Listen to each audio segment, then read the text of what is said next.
这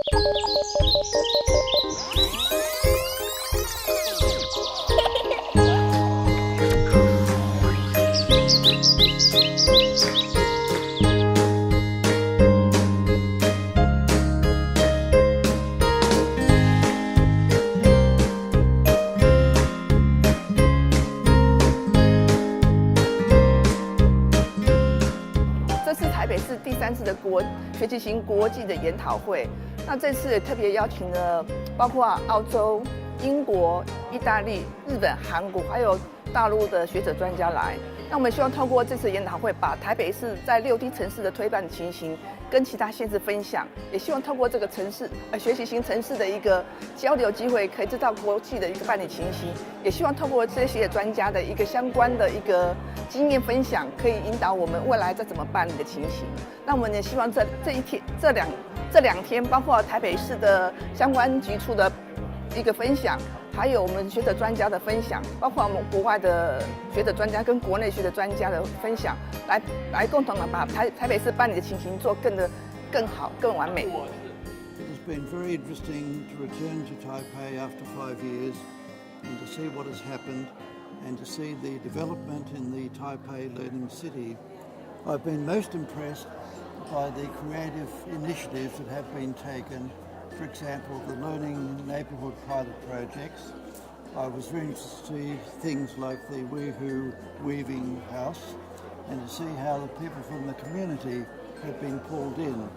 So 5 years ago it was a vision, it was a plan, but now it's reality. Things are happening. Learning cities always need to move on. The world is changing constantly day by day, and so learning cities need to change also. One thing that has to be done is to harness technology in creative ways. So this can be used in getting learning opportunities to all the people throughout the whole of the city. And I think that in 5 years from now, we'll see a city where learning is very widely spread, but also citizenship has gone with it. So it will be a city where people love their city and where they contribute to it. And that is what will take Taipei on wings of song, if I could put it that way. When we came to Taipei 5 years ago, everything was so new to us. We weren't aware of what Taipei was doing as a learning city. What impressed us mostly was how comprehensive, how well integrated the approach to Taipei as a learning city was developing. For example, Universal City, looking at all those technology intelligence aspects, waterfront city, eco-city, healthy city, safe city, and it was bringing them all together. Quite often in local governments and even in approaches by states. But what we found that we could take learning and leadership from in Taipei was the fact that you were so comprehensive, so cohesive in your approach. This is a hard one to talk about what can Taipei do to improve, because again, we see so much here that is excellent and good, but it's working across all the ages to ensure, through young people in schools, through what folk are doing by approaching their community college for adult education. All we can say is that there can be more and more inclusivity and access to opportunities to learn, to develop, so that even as we age, and I've been talking about seniors learning, that we retard, that we slow down the process of decline, that we remain active, engaged, bright, alert, and we continue purposeful and really well-targeted learning to meet people's needs. When we went yesterday to the National Palace Museum, we passed over the creek that we believe is in the Shilin community that has been revived as a community project through the local community college. So that was really of interest to us to see that path and look down at the creek as we went over it. 谢谢, thank you. 非常高兴这次来到台湾台北市参加这样一个学习型城市愿景的研讨会。我觉得台湾呢，我是第二次来了。这次来呢，给我的感觉就是台湾是一个非常包容、开放、有文化内涵、文化底蕴的一个城市。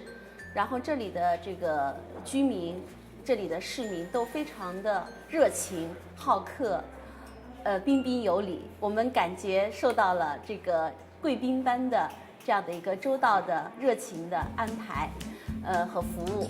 非常感谢这个会议的主办方给我们提供了这么好的一个交流学习的机会。台湾的学习型城市建设呢，根据我们几位局长处长的介绍，让我们也有了深入的了解。特别是呢，我们台湾学习型城市它的整体的推动是在一个共同努力的一个情况下来进行的，所以我们感觉呢，它的委办局大家合力来推动的这样的一种经验呢，也是特别值得我们上海学习借鉴的。它学习型城市建设，它不仅仅是一个教育局、教育部门的事情，它应该是整个社会大家来共同推进，形成这样一个共识，它才能够做得更好，走得更远，它才能够真正的在这个国际社会上呢，也形成自己独特而丰富的一种经验。所以我们觉得这种理念、这种做法也值得我们借鉴。还有一点呢，就是台湾在推进学习型社会建设的过程当中，各个城市它都有自己的特色，依托于本土的特色来发展。这样的话呢，它就更有生命力，而且呢，百花齐放，让大家呢可以学习各地不同的经验。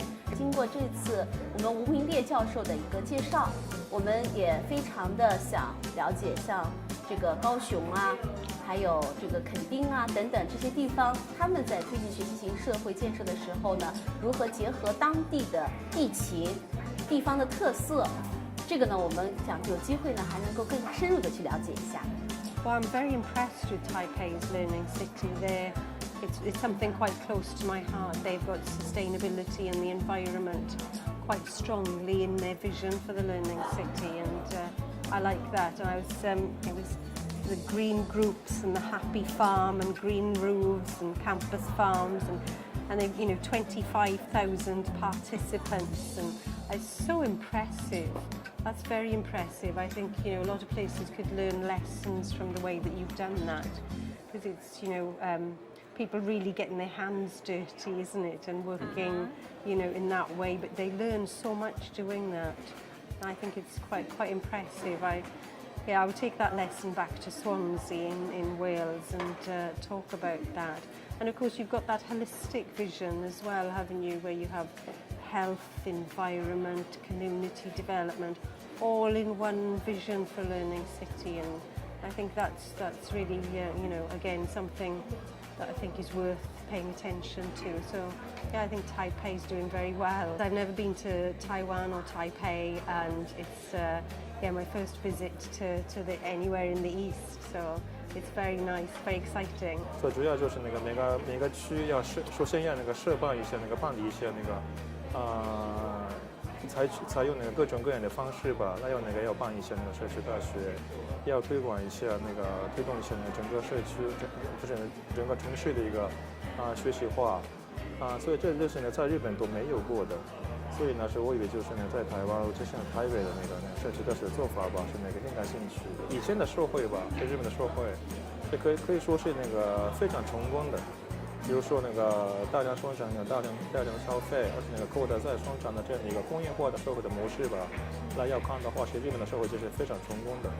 但是现在日本已经陷入了这经济不景气、经济萧条，而且人口减少高龄化还有少子化的状况，所以应该是社会整个结构开始转型的，但是人的观念是还没开始转变，而且人的观念是跟不上社会的变化，所以在社会里边吧有很多矛盾。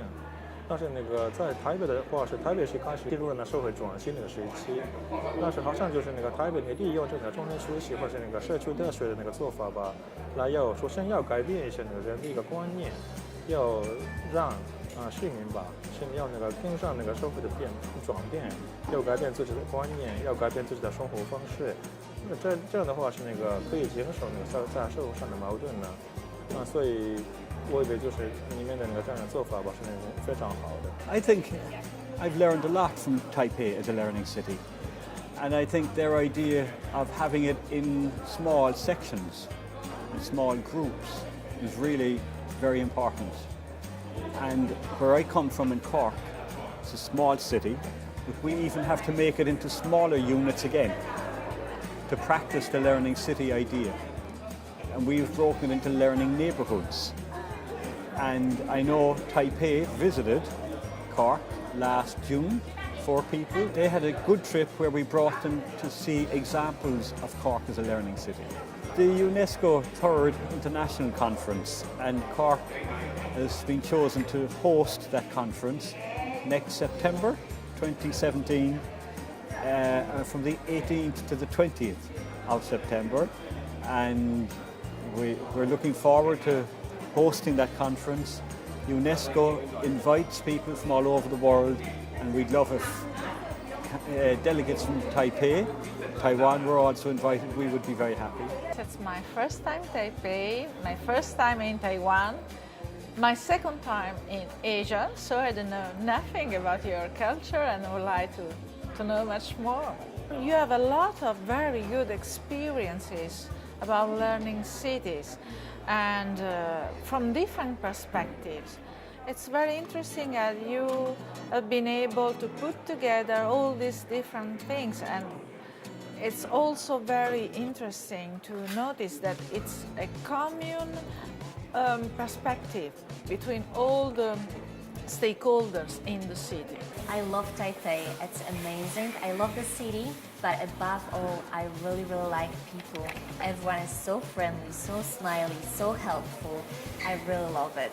I can feel that we, as a Glasgow, can learn a lot from Taipei. Glasgow is still not a learning city, so we are exploring, we are trying to find more ideas, and we feel that we can learn a lot from Taipei, especially when it comes to the holistic approach that you take to your learning city. In terms of suggestions, maybe like my area of expertise relates more to smart urbanism. That is one of the parts of learning cities, especially nowadays. So when it comes to smart cities, I would say that it's extremely important to make sure that whatever we do in relation to technology, we need to make sure that we uphold and maintain socially inclusive society. For sure tomorrow we're gonna go and see 101, one of the tallest buildings in the world, and we all are really excited about it. I really love your food. Everything is so delicious and tasty. I can't stop eating. Last time I was in Taiwan was in Chungcheong University. I gave a keynote speech to a conference on the same subject, on learning cities.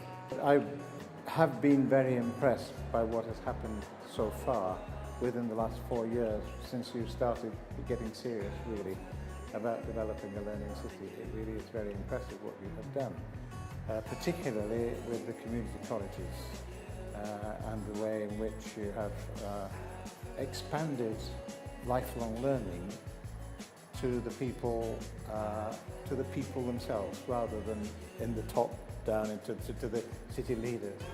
What you really need to do now, I think, which I haven't noticed being done, but it may be done, is that you need to engage the schools in the Learning City project and get the children thinking about what their city should look like when they grow up, because it's their future. That, I think, it should be a priority for the future. But at the same time, I think within that future, there will be a lot more development of international links between schools. And they already exist. It's not difficult to find them. There are several international linking organizations between schools, certainly in the USA, in the UK, in Europe, and in China, and Australia too. I think maybe it would be a good idea to get the schools in Taipei to be learning collaboratively with children in schools in Australia or wherever, and maybe you could get Peter to sort of look at what's available within Brisbane, between Brisbane and Taipei. I know that Taipei obviously has links with Cork as well, so there's a golden opportunity for children in Cork to talk to children in Taiwan schools. A wonderful opportunity for those children and to discuss how they both see the future of their own cities. That would be a wonderful thing to do. 这一次呢，非常荣幸到台北来参加这样一个学习型城市国际研讨会。首先呢，我个人觉得呢，也是收获非常大。那么对于我个人来说呢，我是第一次到台湾，第一次到台北。台北呢，给我的一个印象特别的好，觉得呢，它非常宜居，城市的环境，还有城市的这样一种治理，应该说都是非常的到位，然后这些人呢，这些台湾的居民啊，包括我们接触到的这个主办方的这些朋友啊，这些专家也都非常的有气质，同时也觉得台北呢是一个非常有文化的一个城市，非常有文化底蕴。那么说到台湾的学习型城市建设，特别是台北的学习型城市建设，那么昨天听到了何局长的这个报告，还有呢其他专家的这些报告，那么我们就觉得呢，就是台北的这个学习型城市建设，它非常的扎实，非常的深入。那么举一个例子来说，它这里面依托社区大学，依托图书馆，那么给这个居民创造的这种学习条件非常的便利，而且来讲，从学习型城市建设的这种理念上，这种愿景上，应该说这些方面都能够给我们很多的启发。同时呢，我们也有一种感受，就是台北的学习型建设，跟北京也有很多的相似之处。这个比如说学习型家庭的这种建设，我们北京也搞，然后咱们这边呢，在台北要评这个学习楷模，这个我们在北京呢，它是要评学习之星，包括我们昨天看到的咱们很多的这个展板，这些方面，就是北京呢也在过去的一年，特别是今年下半年，我们进行学习型城市建设成果的展示。那么我们觉得这些做法上来讲有很多的就是相通之处。